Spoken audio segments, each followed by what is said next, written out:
I cannot wait to get fired. Burning Man is a great example of what humans do when they don't have to do anything. From that description, it sounds like it's like a rave for like construction workers. How many siblings? Every time I'm asked about how many moms I have or how many siblings I have, I'm always a little bit ashamed of my dad. Don't do drugs, kids. If you do, you will go off bike rams in January. And you'll be forced to teach kids online high school for 10 years. You will be forced to teach them. You will buy mushrooms from people at bike racks behind the middle school. Yeah. There's a lot of guys out there though who would really want to do that. Who don't like to buy. You just want to hang out around a middle school. Yeah. I know a couple guys who are, that's their new dream, is just hang out in middle schools. I don't know why anyone would want. Middle schools are the most disgusting places. I feel like there's one reason they're like, I feel like there's one big reason, you know, they're not hanging out for the food. So welcome to the podcast today. Yeah, come on, Drew. Welcome to the podcast. Let's get fired. We're here. I'm Drew Simon. This is my co-host Quinn Johnson. Hey. And today we got a very fun guest, the Fresh King Benjamin. Yo, let's get fired, y'all. Yes, man. Yes. Can't wait. I cannot wait to get fired. Yeah, dude. That's what we're so excited about. Because I was like, when we're thinking about this podcast, I was like, I know. So there's tons of stuff I don't even know about, Ben. I don't even know where to go. Yeah. Like, I don't even know, like, if you have a job. I have no idea. You know, I don't know what you currently do. Because you also seem like a mythical being to me. So I'm like, very mysterious. Move in and out of the time. I've cultivated an aura of mystery. Exactly. And, so I'm excited to pierce that today and finally come out. Pierce the veil. You. Yeah, exactly. To see into the heavens of me. Yes, I can't wait. So, how about we start with this? Like, what was the first job you ever had? Oh, wow. First job I ever had when I was, this is going to be interesting, actually. When the first job I ever had, I was 8 years old and I got labor trafficked in my parents' bakery. Oh, hell yeah. Okay. Yeah. So like they sent you around or you just worked in their bakery? Like I worked in their bakery. Like they brokered you to other bakers or? That would have been great actually. But unfortunately, no, it was just in their bakery. Like child labor. It's just like child labor. Okay. Yeah. So it wasn't no traffic. They didn't, well, so that's they didn't put you in like a shipping container. That's actually a common misconception about the word trafficking is that it has to involve going from a place to a place. Yeah. But labor trafficking just means that you're basically there's force, fraud, or coercion that impels you to labor. Okay. And so for me, the fraud was Jesus is coming back. We have to have this bakery to pay for this ranch for all of the righteous people to come and live on the ranch when Jesus comes back. And so you have to work in this bakery for free and you're 8. I feel like we should preface to the listeners. You were raised polygamist. I was. Right? Yes. Okay. Yep. Oh, yeah. And that's there's different sects of the polygamist, what I'm learning. Whole bunch. Right? Yeah. There's not just one. There's like not just Warren Jeffs. There's more. There's probably like 400 easy. Okay. And there's sort of like, so there's Warren Jeffs. That's the one everyone knows about. That's the Fundamentalist Church of Jesus Christ of Latter-day Saints, or FLDS. Yeah. And then I was a member of something called the Apostolic United Brethren. Hell yeah. Which is the true one. So if you're looking for the true one, that's the right one. So Warren Jeffs, you knew he was an apostate. I knew that he was wicked. Like you never were like, never in my life. When he was busted, we were like, polygamists. We're looking at those polygamists. We're like, yeah, we're not. We know, those guys suck. But that's actually real. Like we would shit on the FLDS people all the time. We'd be like, those fuckers. Yeah. No, it's always how it is. It's always infighting. 100%. You have to have someone to shit on in order to be truly happy. And I think you know my cousin Chris Jessup. I do, yeah. Okay. And so Chris Jessup actually, I didn't realize he was your cousin. Cousin Jessup, yeah. But my dad married his aunt 2 years ago. So he's from the same sect. So he grew up. I think he grew up in Montana, right? I don't know. I'm pretty sure. I should know. He's my cousin. I'm pretty sure that it. So the AUB is headquartered in. It's headquartered in Bluffdale, actually in Bluffdale, but they've got in Bluffdale, Utah. In fact, you can, when you're driving over the point of the mountain, if you look down, you can't really see it very much anymore, but if you sort of look down, there's in that big gully down there, you'll see a big lawn, like a huge lawn and like a big building and like another building next to it. That's their church and temple. You know, I used to do Amazon delivery and I would go and deliver down in that area. And I've delivered to like a house or two that were polygamous, but there was like it was the more like casual seeming, where like it wasn't as like they're not in like they're not in the pilgrim outfits. Yeah. But so that's AUB. So I've been down there. Yeah. Okay, so that's what you were. If we wanted to, we could go to church there. Okay, so you're like the TLC. That's actually, so the guy on TLC, Cody Brown, is my uncle. Why not? Oh, yeah, dude, everyone's all connected, right? We are all related. Well, that makes sense. But it's a small world. It is a small world in Mormon polygamist Utah. 100%. It's tiny. I think what you do forget, like, at least because I grew up in Provo, just you forget that like there is like polygamists among us that just are out here, because you always think of the FLDS like they're like way out in the boonies, but it's like no, I was in I went to the Draper Harmons once and I saw like a fucking big van pull up, but they all got out in like the pioneer outfits, but then they just walked in. They must have been rich to go to Harmons. It was pretty funny though to see. Usually it's like Great Value, or Costco. And then in that same parking lot also saw Karl Malone. Karl Malone was the same day. Karl Malone is a sports guy. That's he was a all-star for the Utah Jazz back in the day. Okay, so he's a basketball player. Very famous guy. Also, very famous. Was he a polygamist? No, but he did impregnate a 13-year-old. Yeah. Oh, very polygamist of him. Yeah. Yes. Oh, my people would love him. Yeah. See. Yeah, they would welcome him with open arms. Goes hand in hand. Yeah. There's no age in heaven, don't you know? Like that's true. How you get around. So it's actually that's good logic. Can you put an age on eternity? Right. You can't, like, if you're, and that it's truly awful, but it also does make a kind of weird sense, which is that's how they get you, right? Is they're like, look, we're only here for this brief time. This life is only a tiny little blip in eternity. You're an eternal soul, so it doesn't matter that you're 14. Your soul is ancient. Your soul is as ancient as this man that we're trying to marry. You're actually you to. more mature than I am. It's like right. Exactly. You're actually older than me. Okay. Totally. Dude, I'm convinced. I'm gonna get fucked right now. Jesus. Well, they don't want to fuck you. Well, I'm sorry. Well, they want to throw you out so that you can't fuck the other girls. Oh yeah, True. that's a thing in these, because I watched the Warren Jeffs documentary on Netflix. Yeah, and there's tons of men who just end up getting kicked out because you can't have as many men as women when your whole religion is marrying a bunch of women. Right, you cannot. That's no, man. Dude, so you didn't make the cut. That's what happened. Well, I'm a little bit of a different case, because I got sent out to get an education. My family wanted me to become a lawyer, so they sent me out. They were like, he reads, litigate for us, right? Mm-hmm. Like be our attorney. And then I got out into the world, and I was like, this place is rad. Mm-hmm. Okay. Like there's no way. School? I went to Southern Utah. SUU Thunderbird. Okay. Yeah. And I didn't become a lawyer. They didn't want to send you to BYU because they're like, those are a bunch of apostates. They're like, yeah, that'd be too close. Like I might stray, which I ultimately did. Like, cause I was polygamous, and then I joined the LDS church for like 5 years. And then I was like, this is all bullshit. I'm out. Mm-hmm. No, dude, that's so it is. I guess you don't hear a lot. I've never really heard many people. Very unique. They're like, no, I found myself in Cedar City. Oh, totally. It's wild. Like it's no. So I became Jack in the Box there. Yeah, they got Jack in the Box. They have a Taco Bell. You go from Bluffdale to Cedar Sizzy. Sizzy. Oh my. Sizzy.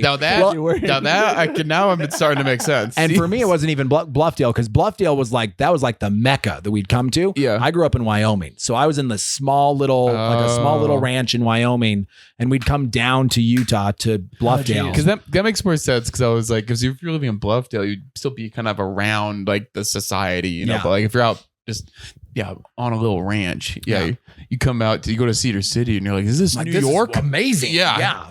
But I mean, it is. I'm surrounded by all of these just LDS Mormons, and I'm like, man, these people are so liberal. Whoa, they're crazy. I know. This is wild to me. Yeah. They don't spit on gay people. This is insane. Yeah.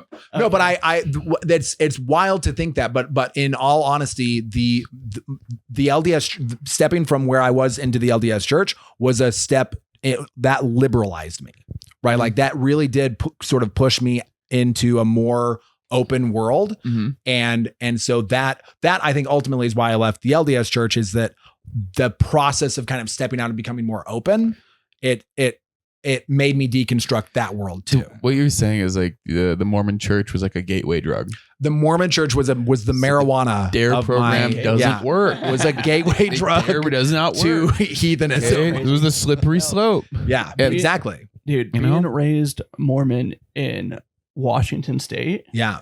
It's like the same as being raised like Lutheran in Washington State. You're like any other Protestant. Really? Dude, we got Democrat bishops. Like it's like that is wild like, to me. Dude, being a member of the church in like not Utah is literally just like being part of any other church. It's it's weird. way more casual. And then you come to Utah and it's like super cold. Yeah. It's weird. I'm kind of envious of that because I think that there's a lot about the experience of religion that I find really beautiful. Like I think that there's a lot of real because we've been doing religion is a game that we've been playing with each other for hundreds of thousands of years. Right. And so the idea of a more casual approach to religion where it's like, yeah, we're just kind of doing this and it's fun. We're getting together and maybe our bishop's a Democrat. Like that sounds so much nicer than we have to do this. Otherwise, like we are the chosen ones who are keeping this alive and pure and sacred. And if we don't do it, then the world is fucked. I mean, you look at like the Catholic Church right now, and it's a lot more casual now because I feel like they're like, we have to be casual, otherwise people won't come at all. So I feel like some other churches are kind of like dialing it back, and I feel like it works a lot better for people now. Like, yeah, I'm Catholic, but not like crazy about it. We just had a Muslims at the stake. We just had a Catholic convention at the Salt Palace, and I work at a hotel right next to it. And like a Catholic convention, there was like 19,000 like Catholics. Like it was like directed at like college age. I don't know about Catholic kids, but like they were all like, you see a ton of priests and they're like in those crazy outfits. Rad. But what was fun about it was like I work valet, and there's this dude who was a priest, and he comes out. And he's like, okay, it's $37. And he's like, don't you remember I already paid? And I'm like, you didn't. I was here. And he was like, no, I did. And I was like, you did not. And he was like, you just trying to scam us. He's like trying Jedi mind tricking you. And we're like, what? And then he came back the next day or two, did it every single day to whoever was there. He would try to scam us. And we're like, this is, and he was like, what are the leaders of like the Catholic arm or whatever of Salt Lake? And I'm like, dude, what kind of religion is this? And see, this is kind of the more casualness you're talking about, where you realize, like, no, that's the beautiful part about it. like they're all just people, You bring back the mystique. They all want to scam. No, you should have been. Are you trying to Jew me right now, dude? Well, I pointed inside. They were doing a confession in there. I was like, you want to go back in? But it's just funny. And also, it's funny seeing all these Catholics in Salt Lake. I'm like, oh, well, you're on our turf. The idea that there's a Catholic convention in Salt Lake feels like behind enemy lines. Like they've gone deep. I always think that about the Scientology building in Salt Lake. Because I've walked by that. Building. Yeah, there's a Scientology building in Salt Lake. When I drive past it, I'm always like, I start laughing. I'm like, good luck, man. Like, good luck. like you guys are fucking. Like, I kind of want to go check out Scientology. Like you should. I kind of want to like just go like hold the things, like see what it's like. Because it's what I found is I kind of like cults. Like I like because cults, you go in and they'll love bomb you. They'll make you feel super special. And so I like to just go for like the first couple of meetings, and then drop off. Like after they try to sign you up, as soon as they ask for your credit card, bail. Dude, Ben's gonna be the next Tom Cruise. I mean, in movies and shit. No, I mean, you're also kind of describing how it feels to go to Chick-fil-A. That's true. Because they're so nice. I could just do Chick-fil-A. Just go to Chick-fil-A. They do love bombing. If you're getting a hankering for a Colt, just wheel on in there. Oh my God, it's so all this to say, and all this to sum up. You were a baker at 8 years old. I was a baker at 8 years old. Yeah. Okay. Yeah. But I mean, there's had to be some benefit for your little hands. Like, were you like pushing down on like little like things that were hard for an adult? Yeah. Like I could shape the loaves very nicely. Did you make fun stuff like cupcakes, or was it all just? No, we made bread. When I was a kid, I really wanted to make donuts. Like I tried to talk my dad into making donuts, and he was like, "No, we can't do donuts." So we would do bread, we would do granola, we did eventually do cookies, and the cookies were pretty good. I ate a shit ton of cookies. Okay. And honestly, I know a reason why you're still alive is because you never asked your dad to make bagels. Are bagels pretty gnarly to make? No, just because he's like, I'm not raising a Jewish kid, am I? Well, actually, my dad thinks that he is Jewish. So, oh, perfect. Because you know that Mormons think they're Jews. I'm aware of this. Yeah, because like I remember hearing that like all my life growing up, people would be like, "Yeah, we love the Jewish people." Yeah, they're our brethren. They saw themselves in the Jewish people. They're like our cousins. Like they saw the Holocaust, and like they're just like us. Yeah, like when we were getting persecuted going from Missouri, they were like, it's just the same thing. You see a Jewish guy kick a Palestinian in the head, and you're like, nice, dude. Yeah, it's so fun. Yeah, because so that like growing up, I never knew like about like Jewish hate that much. Like outside of like World War II, and then like you grow up and you realize all these huge swaths of the country like hate the Jewish people or whatever. And I was like, I thought like everyone liked him. I don't know. I thought they were because that's what there's something really odd about Mormons, right? Which is that we're so fake. Like it's made up, but also it makes us really like we love Jews. Why? Because we think that we're Ephraim. Like we think that we are descended from the same people. And so of course we would love them, but we aren't. We just co-opted that. You know what? I kind of do a reality show where we bring like Orthodox Jews to Utah, and we're like, "Hey, you're one of us," and then the whole show is just Mormons trying to convince Orthodox Jews that they're Mormon. I watched a show. It's not far off from like that kind of idea. There was a TLC show made in Salt Lake, and it's very Utah. It's called My Husband Is Not Gay. Oh, dude. Have you seen this? No. Have you seen this? No. They only did one episode. They won't say gay. They struggle with they call it SA, but they abbreviate it every time. SSA. Yeah, I've heard this. Yeah, like we're same-sex attracted. And they start talking to some gay guys, and we're like, we're same-sex attracted. Like, they're like, are you gay? I'm like, no, it's not like that at all. Yeah, we just are attracted to men. They also have like a support group. They all meet up together and they go on camping trips together. And all the wives are like, the camping's a little weird. Like it would be like, do you remember what happened last time? And he's like, what? It's not going to be like that. Yeah. And they're like, couldn't be more gay. Like also, there's the one like token straight gay dude who's like playing basketball with them. Oh, yeah. Like, these fruitcakes don't know how to play basketball. Yeah. It's like it's amazing. It's one of the best. And it only did one episode.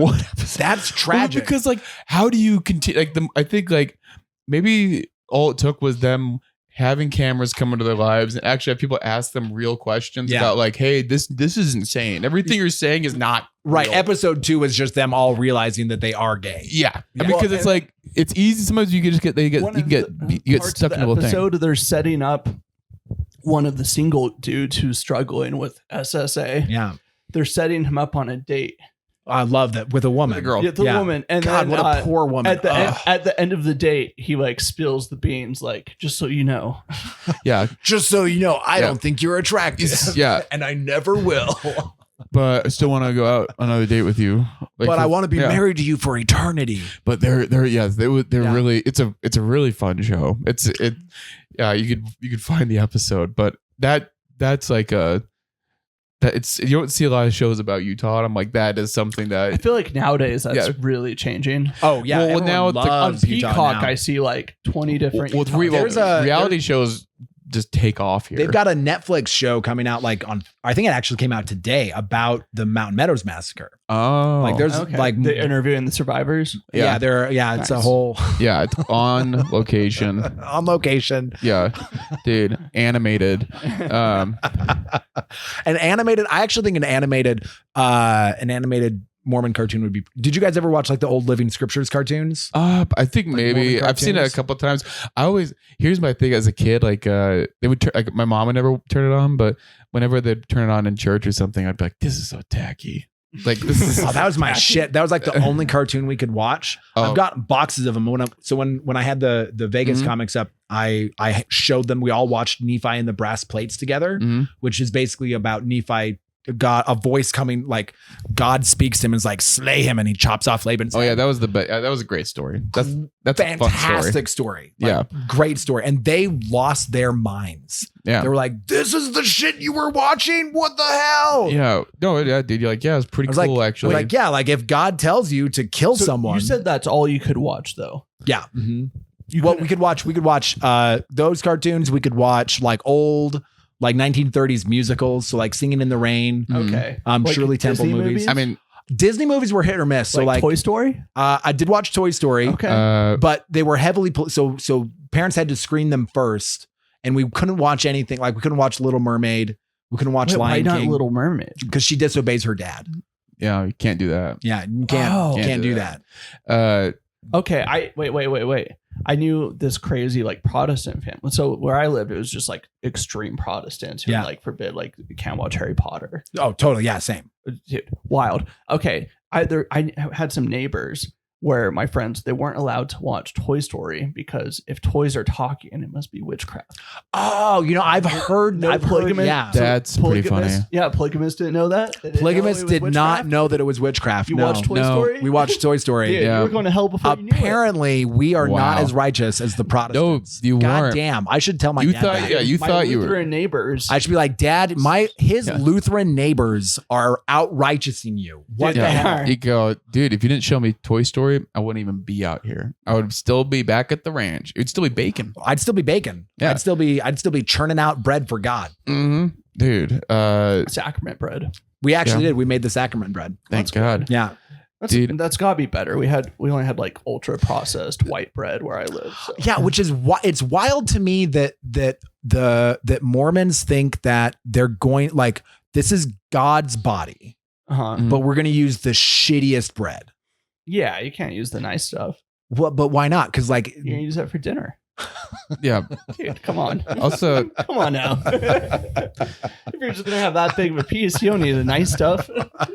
We have the stuff that they put in rich flour and sugar in it. Yeah. Well, dude, sacrament meeting in like Paris has got to be amazing then. Dude, with the breads they're whipping out. Like this scene. That's when they pull out a hole. If I was investigating the church out there, but this seems real. This is legit. Yeah. Instead of water, they've got a baguette and wine. Yeah, you're like, oh my God, dude. Yeah, then you go to a sacrament meeting in Boise, and you're like, okay, dude, we're eating sycamores, but we're having berries and well water. Oh God! Okay. So this is crazy because we also, I think Anna Tibbetts though was more strict than the polygamists. No. She was in a similar, very strict, like her family was not allowed to listen to any music that wasn't church music. Yeah, same. And so her church music or country music. For some reason, country music was allowed. So you could listen to Garth Brooks. Garth Brooks was fine. Talking about fishing. And, no, it wasn't. Talking about not Toby. Toby Keith. Yeah, Toby Keith. Like rah America, like love America for sure. Yeah. Okay. No, it's the but never rap. Never rap. Oh God, no, never rap. Well, you thought rap was gonna sneak into that? Never rap. Yeah. Never like pop Christian rap. That's a newer thing. I think that's fairly new. That's a new thing. It's not. And Christian rap. So Christian rock or Christian rap. That was actually by Christian worse. rap. I mean Kanye. Yeah, that was actually worse than just regular rap because that was sort of like the like using something righteous to sort of get something like taking something wicked and putting it in something righteous. Like at least like normal rap, it's just like straight up. They're not pretending, but. So it's Christian rap, you're like tainting Jesus' name. So it'd be like your parents would be like Christian porn. Exactly. Yeah. Just because like yours have just because you got a cross on doesn't mean it's okay. Still tits are out. Still tits are out. Mm-hmm. Yeah. Dude. So did you get fired from the bakery? I never did. No, unfortunately, no. So how long did you work there? I worked there from when I was 8 until I was 18. Wow. 10 years. 10-year run. Okay, well, that looks good on a resume. It's great. Yeah, it no, really gaps. Does. No gaps. No gaps. Mm-hmm. Okay. Lots of hours. I was managing it by the end of it. So when I was like 14, I was managing the place. Would you crack the whip? No. Or were you a nicer boss? I was more of a nice boss. Yeah. And I would I'd mix the bread. We'd delivered to Yellowstone National Park, which was cool. Dude. Okay.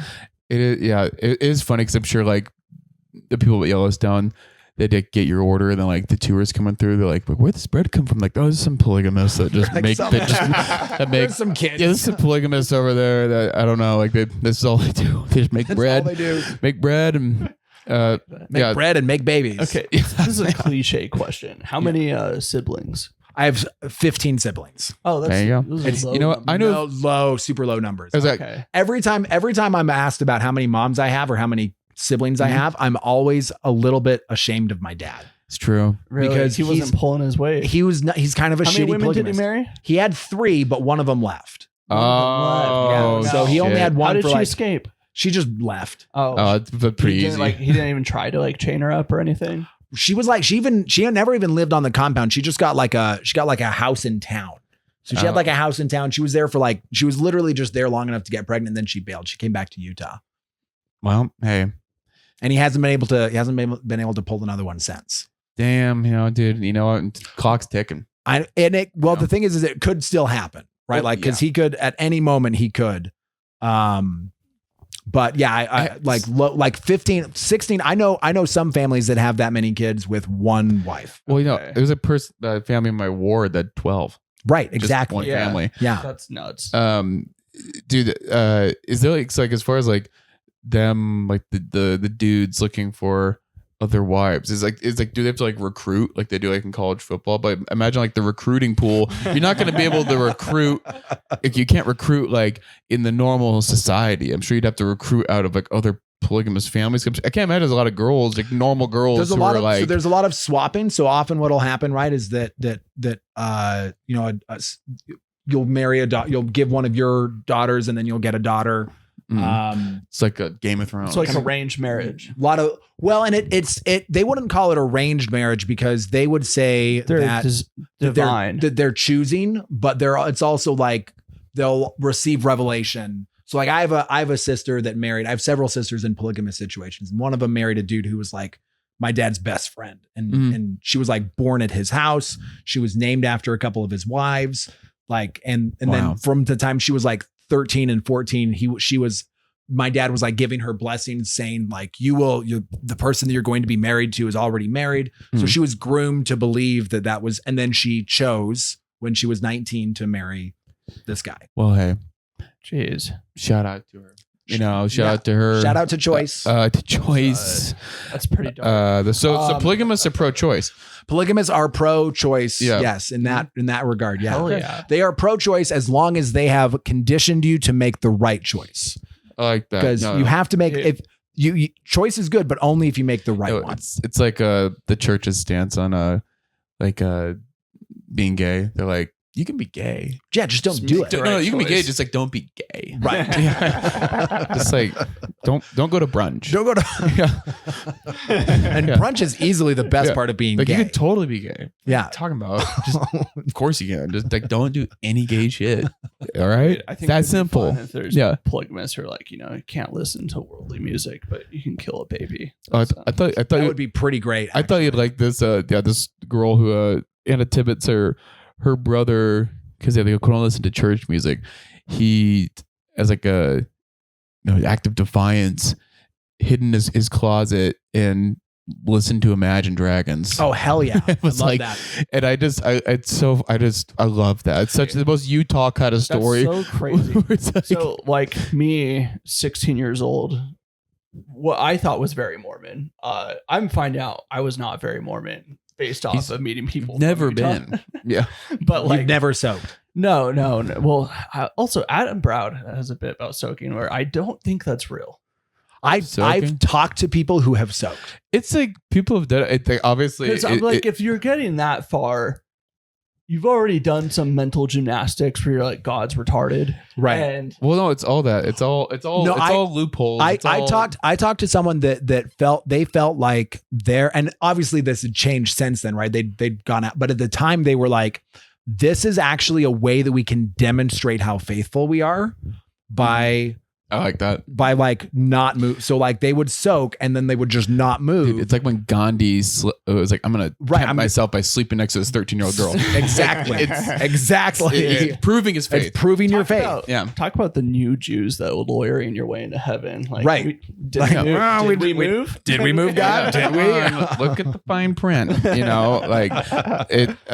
Dude, that's fucking wild. I'd like before like a football game, I had like headphones on listening to Eminem, and I'd be like, yeah. But if you asked me, I'd be like, yeah, I'm all Mormon. Yeah. But like, no, my big act of defiance as a teenager was one time when I was delivering to Yellowstone, I snuck off into the Walmart that we would stop in Cody, and I bought myself an Avril Lavigne CD. Ooh. And I was like, and I would like take that home and I would Skater like listen Boy? to. Was it the one that had it's a damn cold night? No, it wasn't that one. It was Is it before or after the CIA made her clone? What? You don't know Avril Lavigne's dead? I do not know the Never story. heard this lore. Lord, tell me this? what has happened to Avril Lavigne. Lavigne's dead after her first album. The CIA killed her. Okay. And it's been a clone ever since. Oh, checks out. Of course. Yeah. She's like DeMar Hamlin. Yeah, look, you gotta. Dude, it's Tamar Hamlin. Yeah. I love those are my favorite conspiracies. Like, oh yeah, they cloned Or them. the Like Alex Jones is Bill Hicks. Oh, that one's That's my favorite one. Alex, who's Bill Hicks? He's a great comic from like the 90s. Really kind of like prophetic. Like his style was a lot more like just kind of like doing harsh commentaries on the realities of like the government and all this kind of shit. So like he was like really like not for everyone, but like he was a little ahead of his time. Okay. Like almost like a more intense. And so people are like, Carlin. that's Alex You can Jones. tell me that's not Alex Jones? I mean, Bill Hicks. maybe his son. I believe now. Yeah, but God, I love a good conspiracy theory. dude. Okay, now I'm just curious. So you finish your tenure at the bakery, and then I assume at this point is this when you go to college? This is when I go to college. You go to college, and did you have a job in college? Let's see. What did I do in college? I was a security guard on campus for a little bit. Did you tell people your religious affiliation? Yeah. Mm-hmm. You're pretty open about it. I was pretty open about it. Okay. Yeah. Oh yeah, because you're like did people treat you weird, or were they like? I think it's always been kind of a novelty, right? So people are more interested. Like they're kind of it's sort of an interesting. So when people would find out, they'd just be like, "Oh, tell me about that." Yeah. Yeah, but I don't think anyone has ever. I don't think that I've ever experienced anyone treating me poorly because of it, but I have had a lot of people really interested. I mean, the only people that treated me poorly because of polygamy were my parents. Well, yeah. So that's a change tonight. Yeah. Hell yes. Bully me. Finally. So okay. So I got a job at Great Harvest as obviously. There you go. I mean, like taking my walking there like a fucking king. I was like, look, you guys, I know what to do. Just looking around the back, like, this is what you guys are doing? Like, you guys are you're doing 25 loaves a day. What are you talking about? Dude, I can get a primary. I can get you 10,000 loaves a day, no problem. Yeah, with 6 8-year-olds. Okay, give me a couple of kids. We're gonna run this town. Yeah, so that's all. That's great. And then when did you move up? Did you graduate from SUU or did you? So I didn't go to SUU. I went to a liberal arts college that was in Cedar City for a little while. Okay. It was called. Wasn't even SUU. Wasn't even SUU. No. So do they have a law program? No, they were like it was like an alt-right liberal or like an alt-right liberal arts college. Like it was alt-right before alt-right was a thing. Okay. It was exactly the kind of place you would expect polygamists to send their kids. This makes more sense why people weren't as like, when you said that you're like a polygamist, why they weren't like, they're like, oh yeah, that checks out. Yeah. Cause I was we're like, also crazy. They're like, oh, well, that's cool, man. Yeah. Okay. But that is so funny. Parents are like, we want you to be a lawyer. So we're going to send you to school where they don't have a law program. Yeah, exactly. It's a big, they are not great planners. No. Yeah. No. I mean, obviously. You'd think preppers would be a little better at planning. You would think that they would be a little bit better at planning, but they're it sounds not. like your dad's not even a good polygamist. So it's like, it's not. My dad is wildly unsuccessful. Does he beat his wives? I don't think so. Oh, yeah, it's not. What is he doing? Yeah. Man. He does. I mean, he did hit his kids, right? And he would tell you that he was very big on spanking. So, and some of his friends, they would use like paddles, like spatulas to spank their kids. And my dad was like, no, I don't want to do that, because I want my kids to know that like the same hand that loves them is the hand that disciplines them. Well, which was a little kinky. It is absolutely kinky. I thought it was going to be like hit you with a stale loaf of bread or something. Like you made this. You made this. Go cut a loaf of bread from the back, dude. I feel like there's so many moments in your life where you ever seen like Les Mis? Yeah. Well, dude, just like I stole a loaf of bread. Oh, like, totally. That was like your only I would do cookies, so I would sneak into the freezer and I would eat cookies. And then your dad just like, he's like, oh, I see his hand right here. Guess I got to discipline you with this hand that loves you. Oh, fuck. Dude, okay, so you went to a alt-right liberal arts school, which just sounds hilarious. And, like, what is liberal arts? What is that? I just assume it just means it's like a left-leaning. No, liberal arts is like, it's like philosophy, law. It's kind of like the classics. So we read like Plato, we read Aristotle, we read like Les Mis, we read a lot of Les Mis. So it's it's sort of like the liberal tradition. There is something about like conservatives and like the alt-right. I feel like there is something about them that very leans towards musical. Oh, 100%. Yeah. I think it's their closet. Ben Shapiro. No, you go so far to the right, you're like Milo Yiannopoulos. You go so far to the you go so far to the right, you want to break into song. Like exactly. And there's a song in my heart, and it's very patriotic. Remember they made like a straight pride parade a few years ago in Boston. My God. And did they for real? Yeah. It was like 5 people were there. Oh my God. Well, Milo Yiannopoulos was the grand marshal for the. Well, that's hilarious because he's gay. Yeah.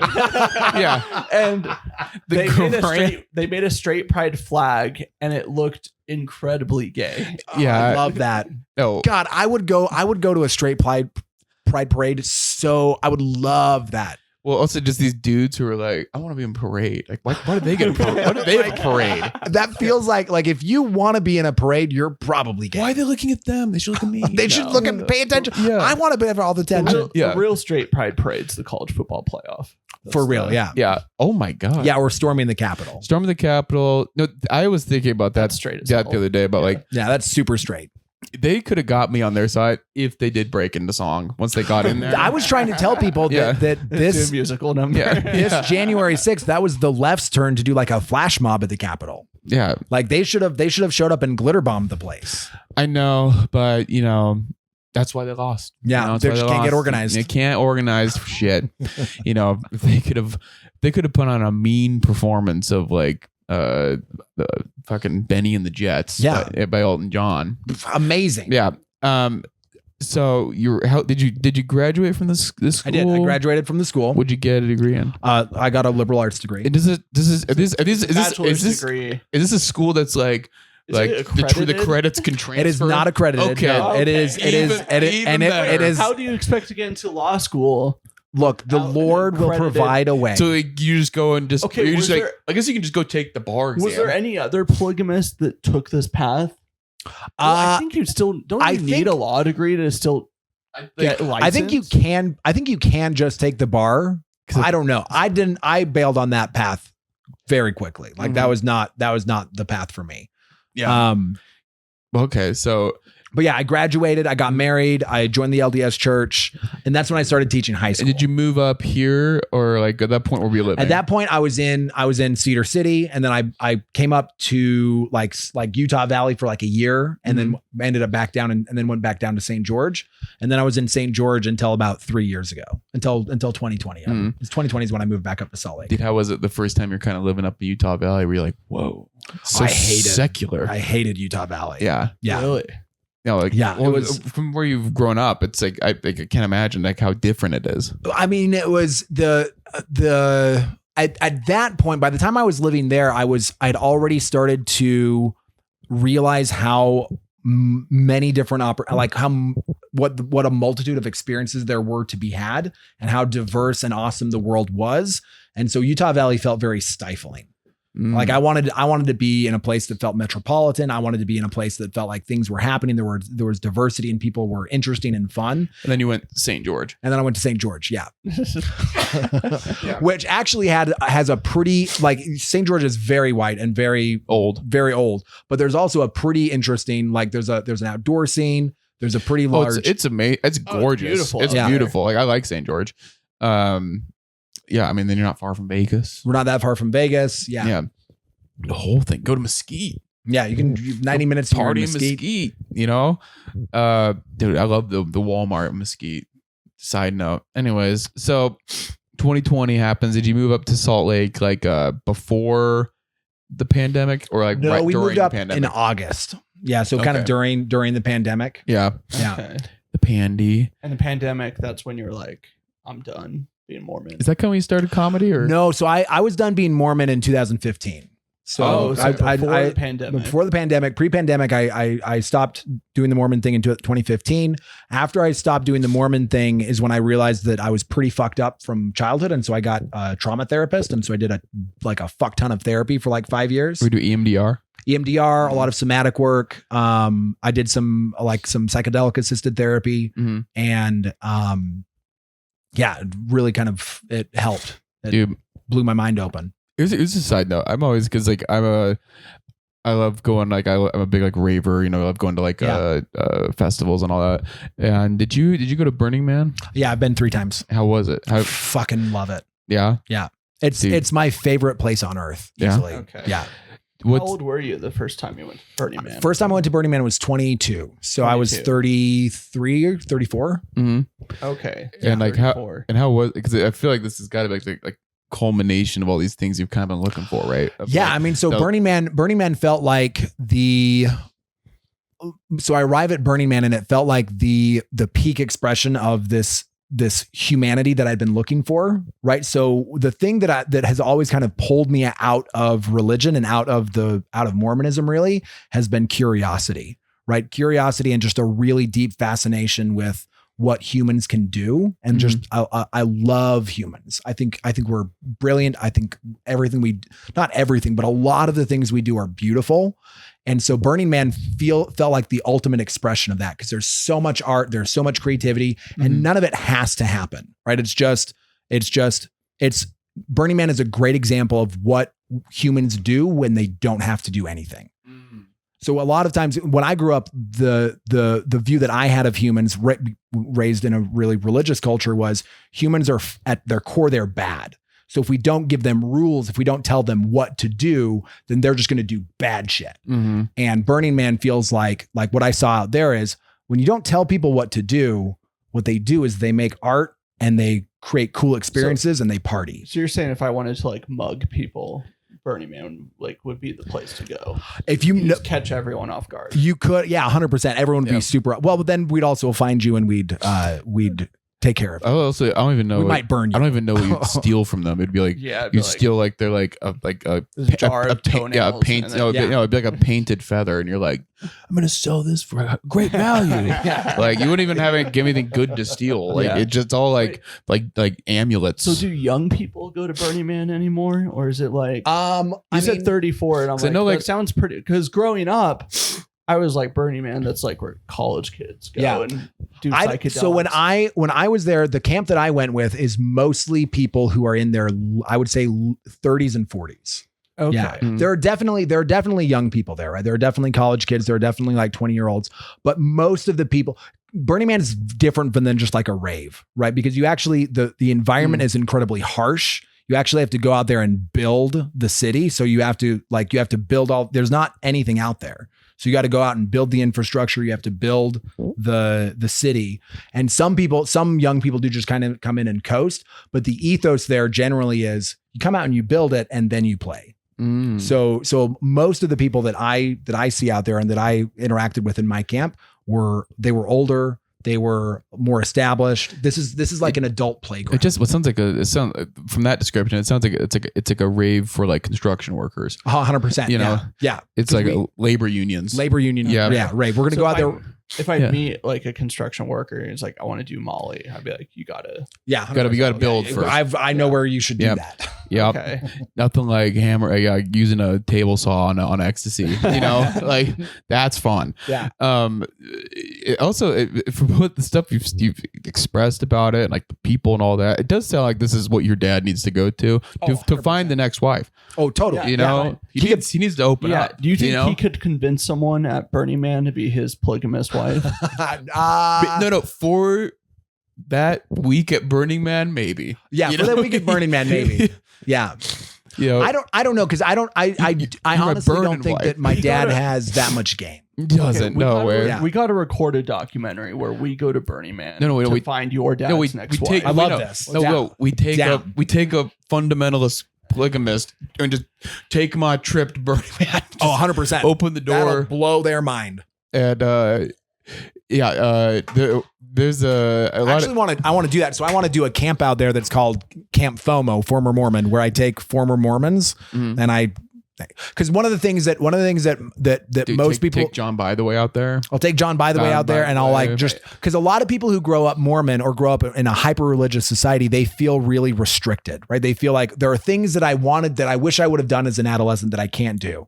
You can do all of those things at Burning Man. Oh yeah, dude. You open the door to these. That's the exciting part. I could be like go there with some of these people I grew up with who were Mormon.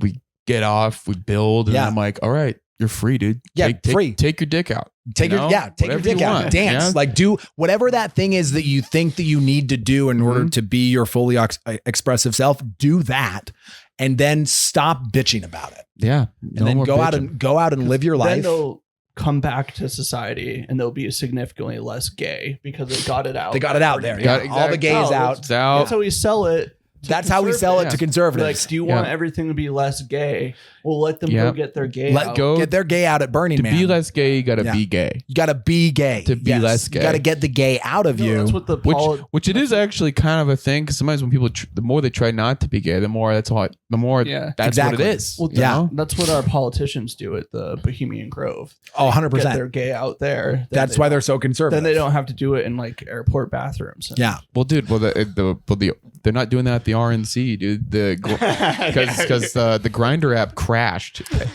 at the RNC, so like they need to go Burning Man. My favorite. Yeah. It's incredible, you know. Yeah, man. So yeah, did you go that year when it was like that crazy muddy, stormy one? Yep. So I went. I've gone for the last 3 years. So the first year in 22 was like, and it was rad too, because it was like that was one of the hottest years on record. Like they had tons of dust storms. It was like a bunch of people had been there a bunch of times were like, this is truly awful. And me having grown up on a compound, I was like, this is fucking, it was like home. Yeah. I was like, this is the apocalypse I was promised. I'm like wandering around like full on dust storms and I'm just wrapped up. I'm like, this is nothing. Like, dude, you built a bakery. Like you're just ready to go. I built a bakery with my bare hands, y'all, out of straw. Yeah, it's like, easy. This is nothing. Okay, yeah. So, but then the next year then it rained, and it was again like a bunch of people freaked out, and the rest of us were just like, cool, now it's rained. Like that's one of the things I really like about Burning Man is that it's not just a festival; it's also nature, right? So it's like if it rains, that's what we're doing now. That all that happens is everything slows down a little bit. You can't drive, but you can walk. And so me and my friends, we just like, I brought a stick because I have a staff, so I'm prepared. And we would just like, we put like Ziploc bags over our feet and we just like trekked around to our local little area. We found like a Lithuanian camp that was like a block away. They were having a party all night long. So we just like jammed with the Lithuanians. Hell yeah. For like 6 hours. And then we went right next door to this place. It was called Beverly Grills, and their generator died. So they had a whole bunch of meat that they had to get rid of. So they were just grilling meat. And so we just went in there and had like fucking steak, like curry. It was delicious. It was like thing. 3 o'clock in the morning. Misconception, because my dad, if he heard about Burning Man, he'd be like, "Oh, it's a bunch of vegan homos." But oh God, no. It's just a bunch of straight guys choking down meat. Yeah, you know, just getting their gay out. You know, dude, that sounds yeah, because Yeah, it just is. It's nice to hear about people, breaking out of like all the shit that kind of was holding them back, and like being able to like express themselves and all that. And all I'm really realizing is like me and you have done these things. He hasn't. We need to take. He hasn't done anything. I need to break. He's just a little. Yeah, dude. You get the gay out. Okay? Get that gay. That gay's inside. Well, the gay's not. That's a little bit out. Look at that. It's trying to get out. It's trying to get out. It's trying to pop out. My sock.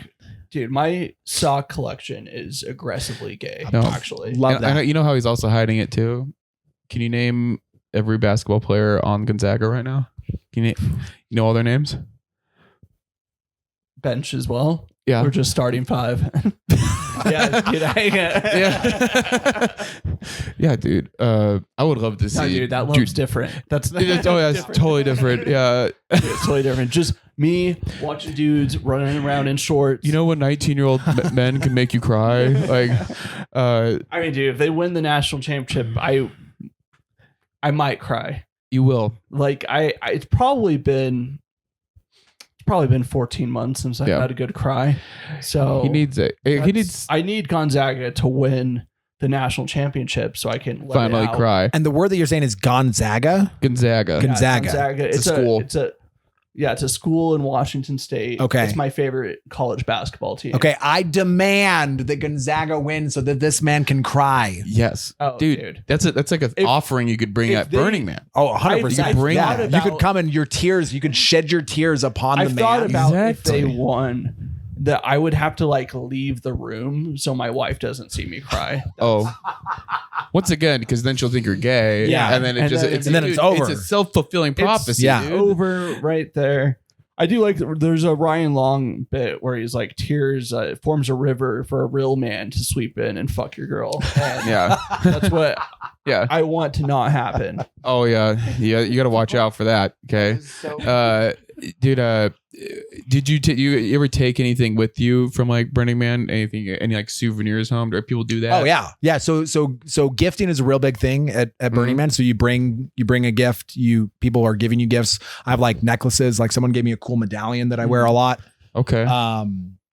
Does it feel different when you have the medallion on? Like, does it kind of like remind you of it? It's kind of like a reminder. It's sort of like the garments, of the holy priesthood. Kind of reminds me of find like your own actual the covenants that I made. At Burning Man. So like when you get in a car crash and your body's been all scarred up, you're like, right? Except for that right one there, this little circle that little circle, protected. I know, dude. The one time I actually believed in my garments, I shit my pants, and the shit never went past the line. Hell yeah, that is righteous. Lord, yeah, the Lord's that watch. Is the Lord's protection. And then I kept them. I was like, no, these are the military ones. They're the camo ones. So that's awesome. Sorry, go ahead. I just want to get into more like fun work questions. Yes. So you worked at Great Heart. Yeah. I mean, there's so much to get distracted here with. Because once again, I don't know you super well. So there's tons. Like this is just so much shit. Like I'm just like I'm hearing this for the first time. Here we are. Yeah. Yeah. My eyes open now. Have you ever stolen company property? Have I ever? So I have. Stole the cookies. I stole the cookies for sure. Have I ever stolen company property anywhere else? I don't think so. Okay. Have you ever hooked up with a coworker? You taught online high school classes, so it's like, what could you steal? Like there wasn't a lot that I could steal. Like people's virginity. I still have like the computers from that, but they gave them to me after I left. It's like Stephen Henniger's college. So it was like I didn't steal it. Okay. Next question: you ever hook up with a coworker? I've never hooked up with a coworker. No. Okay. I was married. Honestly, thank God. Yeah. From your job description. Yeah. If I would have hooked up with a coworker, that would have been. Yeah. You really would have been a polygamist. I really would have been. Yeah. Then I would have never gotten out. Yes. So you dodged a bullet there. Hooked. I would be hooked. Oh man, it's too good. This is what they're talking about. Oh my God. Okay. So what do you do? So what do you now? Because you still do teaching or no? So now I do comedy full time. Full time. Yep. Full time. Full time rumbling. Full time rumbling. Okay. What got you to make the comedy rumble?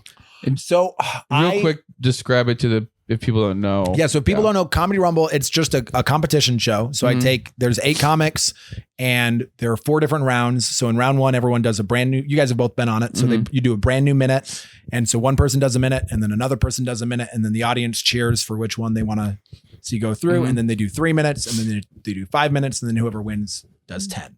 Yeah.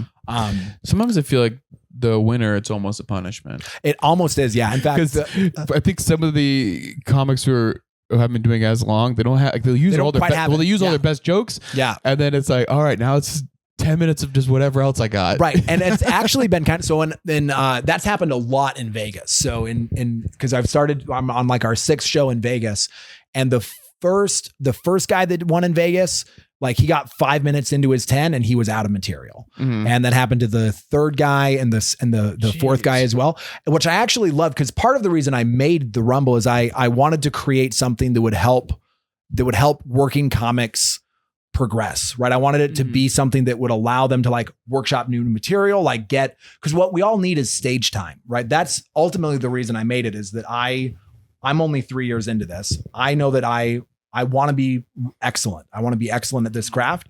The only way I'm going to do that is if I'm on stage, right? If I'm practicing, and I don't have enough pull by myself, and I don't have enough material by myself to do my own show where it's just me every week. But if I can create something that allows me to host and kind of be on stage every week, then I get that practice. Right. But it's been really fun to see comics kind of, because one of the things that happened to me, like the first or second time that I ever headlined, is I burned through my material. I was just on a roll. Like I was just like cruising and I got through all of my stuff and I went super fast. And so I had like 20 minutes left at the end and I was just done. And all of these people had paid for an hour show. And I was like 40 minutes in and I was literally had nothing else. And so I had to figure out some stuff for 20 minutes. And that was great. That I learned a lot as a comic from that. I got some new material. I just had to try shit. I would just ask everyone in the crowd, like one by one, like, have you been to Burning Man? Yeah. Have you? Please, someone, someone give me something. Yeah. And so it's been fun to see other comics get that experience, right? Where I think there's something really valuable as a young comic of running out of material on stage and then figuring it out. Okay. Oh, of course. So the show is set up for new comics to run out of material. Yeah. It's so it really is like it's a rumble and like it's like, when you get that like Tommy Rumble, it's like that's kind of how it feels when you run out of gas. You run out of gas and you're like, oh, and all of a sudden it's like, what else can I say? And the only thing you can think of is the N-word. Like, I can't say that. Like, I can't say that. I can't say that. Well, and that's the artistry, is learning how to not say the N-word. Yeah. Learning how to not say the N-word. Yeah. That there are other options. There are other words. You stand up in Spokane all day. There's places where they're like, no, that's they're actually now. Please, please say that. We appreciate that.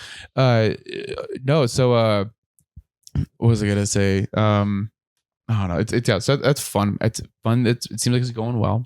Yeah, we're weekly now in Salt Lake. We're weekly in Vegas, that was the goal. Is I wanted a weekly show. And the ones in Salt Lake, and it's the Rickles room, so it's 80, 90 seats, but they sell out every time, which is great. Like that helps it's fun to do that with the audience. It's fun to do that with the comics. Yeah. It's good for the brand. And yeah, it's fun to have created something that I like and is good for me, and that other people like, and it's also good for them. Okay. No, dude, that's what it's all about. We feel the same way about this show, because it's like, this has always been great for whoever comes on. Yeah. We see a boost in their Instagram numbers. Yeah. Because we got like maybe 10, 20 people listening to this. Yeah. So like we're gonna pop. We're kind of, it's a similar thing. Kind of, if you think about it, it's kind of. Some people are like afraid, like, oh, I'm worried someone's going to see this, like my boss. And you're like, had people take down episodes. They're like, hey, that's wild. Someone from my work found which is actually a compliment to us, where they're like, someone's listening. Got them fired. Yeah. That is, you're like, we almost got them fired on the Let's Get Fired podcast. Yeah, we never thought it would happen. Which is kind of our goal. We want it to happen. And then like whoever gets fired will like take their picture and put it on the wall. Oh, I love that. That's great. That would be baller. But let's get into some of those like fired questions. We have a couple questions, and then we'll wrap it up. Yeah. Okay. So what's your favorite racial slur? My favorite racial slur. How about other polygamous slurs? We do people do call us pligs or pliggers. Pligs. Yeah. Pliggers? Yeah. Yeah. Which I like to tell people, look, only I can say that. That's true. Are you really going to drop a hard R pligger on me? Oh my God. For real? Wow. It's that pligger guy. So my God. I think that might be my favorite racial slur. That's a great one. Yeah. You know what? That wins. That wins. That's your culture's not our costume. So okay, that's a great one. I've never heard that. I'm so happy. The one that I probably use that I didn't realize was, and is gypped. Like, have you ever heard I didn't know that was a slur. And then you met them at Burning Man, and I was like, oh shit, yeah. oh fuck, I'm sorry, I apologize, but I'm bummed because I like that word, and I want like if someone. And then you're like, give me back my wallet, you. No, fuck. Oh, almost. Can't do it. Oh man, it's too fun. But okay, how about if you could nuke any country in the world, it can't be the U.S. It's too easy, and also it's like a cop out. It's like, come on. Like, or so what? Commit suicide. Yeah. What would it be? If I could nuke any country in the world, oh man, I think I would nuke. The evil part of me wants to say Japan. There we go. Hey, no. Go with that. Was it comedy comes in threes? Like, right. Yeah. Comedy comes in threes. Yeah. Like, it's not funny until the third one. Exactly. I was thinking about it the other day. I was like, we gave him an art exhibit. Right. You know, because it's like they had like those like shadows that, like of the people. Also, and then it's like it's like a landmark now. They're doing so well. Yeah. Like, imagine how much better they'd be doing if they had a third one. They're in a recession right now. The two of them were great. So I mean, imagine, because the two of them gave America a lot of guilt. So we invested a lot. Yeah. So that third one would really. Well, because it's way cheaper to fly to Tokyo right now because like they're kind of going in a recession in Japan. Just little nuke. Little nuke. Wakes everyone up. Economy. Fix the economy. And it does feel like it's about time in the apocalypse it's wild to me that someone hasn't nuked someone. I'm really happy it hasn't happened. I'm glad. I am too. That's actually one of the things that I think one of the reasons I have hope for humanity is that we only used nukes twice. Yeah. Like the fact that we used nukes as humans 2 times, and then we were like, whoa. It's also fun when you like learn the history of World War II and learn that like Japan was like already brokering a peace deal with us. 100%. The war was over, and we're like, let's just see what see what they do. Russia. Well, we put too much money into this to not. Well, so if it makes you feel any better, just read about the rape of Nanking. Yeah, and then you're like, and then it really paints a pretty. I mean, that war was brutal. Brutal. I don't know if you've ever read any of the info about the rape of Nanking. Yeah. It's maybe one of the most horrific things I've ever read. So shout out. Anyways, was there another question you have, or a fired question? Yeah. Well, I guess this isn't a fired one. I think it could be. What's your guilty pleasure music? My guilty pleasure music, or song, or whatever. I mean, I love Justin Bieber's Baby. Yeah. Okay, yeah. I think that is fair. There we go. Straight fire. You ever listen to it on psychedelics? No, but now I'm going to. Got to. Yeah, I have to. Mm-hmm. Yeah. Because now you're going to realize the true artist was Ludacris the whole time. Well, I mean, the Ludacris part is it's the combination of like the baby with Ludacris. It's just it's a great fucking song. It's a great anthem. And when you do psychedelics and listen to it, you'll just think how Justin Bieber's third eye got opened by P. Diddy. Ooh, I love this for him. Mm-hmm. Yeah. He got is that where the third eye is? Yeah. Yes. Apparently. It's the chocolate eye. So that's I like that though. We haven't got that answer before. No, we haven't. And that was like sitting right there for the taking. I know. Last movie to make you cry. The last movie that made me cry. Sound of Freedom. I actually didn't watch Sound of Freedom. I fucking hate Tim Ballard, man. Oh yeah, I mean he's bullshit. A fucking. There are actual people there are actual children in Utah being trafficked, and they're not being helped by Tim Ballard. Well, he just assaulted the people that works for him. You know, it's Yeah. like, it's a very like, Yeah, it but- seems like a very look at me. Oh, 100%. I'm amazing. Look at all these cool children that I've saved. I'm How incredible. about this? Jim Caviezel played For me. every 5 Colombian children he saves, he gets to sexually assault one person. That's fair. I think right? I think that's literally how his brain is wired. Oh, probably. He's like, But all that's the fair. work Well, I've yeah. done. Are we gonna say that's not fair? You can't. Well, also, do a little essay. well, didn't he say that he watched child porn just because he's like, I had to know what I was like dealing Yeah. with. Dude. So maybe in his eyes, he's like, this what could be happening is so much worse. Okay, Dude. like, Amanda made a great joke today. yeah. She was like, you know how AI is like replacing jobs? She's like, Mhm. there's gonna be a lot of angry guys at the FBI when AI replaces the job of Oh. watching the child. Yeah. It's one of the greatest loopholes. That is the I told Amanda, Yeah. because she's like freaking out. 'Cause she's doing the Rumble this week. Yeah. Oh, She yeah. just can't come up with any new jokes. I was like, you She have should to say fucking say that. That's the one. That's a Say great that. joke. Yeah, that's an awesome joke. Oh my God, I would lose my shit if Yeah. she used that joke. Well, now you're ready for it. Yeah, I'm ready. Yep. That is Amanda, please, for the love Yep. of God. Last movie that made me cry. I don't know. I didn't cry when I watched the movie Wicked, but when I saw the play Wicked, I did went like just sob. Mhm. When Elphaba's defying gravity, I'm like, I'm Elphaba. There you go. Dude. I also defied gravity. You sounded like Ben Shapiro right now. Does Ben Shapiro like Wicked? He loves it. Oh, I He made love that a for him. review of it, and he's like fully queening out, Ben being like, Shapiro is so gay. He did okay. So he did that video, then he did this live Q&A, and this girl in like a MAGA hat was like, "I'm just so happy to hear that you like Wicked. What's your other favorite like musicals?" And Ben Shapiro like pauses and looks around. He's like, "Guys, I'm not gay." And then he's like, "But Sweeney Todd is the greatest musical ever made." So funny. Love it. All right. I think we forgot to say at the beginning that the way I think it's better that we don't say it though. Okay, so this whole thing, what we've been doing, it's actually kind of been like an interview with you to see if you are going to hire me. Yes, love this. Great. Yep, because we have a company on the rise. I know. I'm saying yes already, and I'm saying the position. Yes. Perfect. Our attorney. Oh, banger, 100%. God, we don't have an attorney. I will be attorney yet, and we're gonna need one. And what better attorney than an attorney who doesn't have a law degree? I'm not an attorney, but I have one. I have won every legal case that I've been involved in. I have won. Yeah, undefeated. Beat his bitch ex-wife. In the Your court, words, not mine. In the court of law, His dumb whore. In a court of law. In a court of law. In a court of law, and I also have another. There's another one. I had a employment case from like 4 or 5 years ago that I also won. So I'm 2-0. So for legal. So I will 100% be your attorney, dude.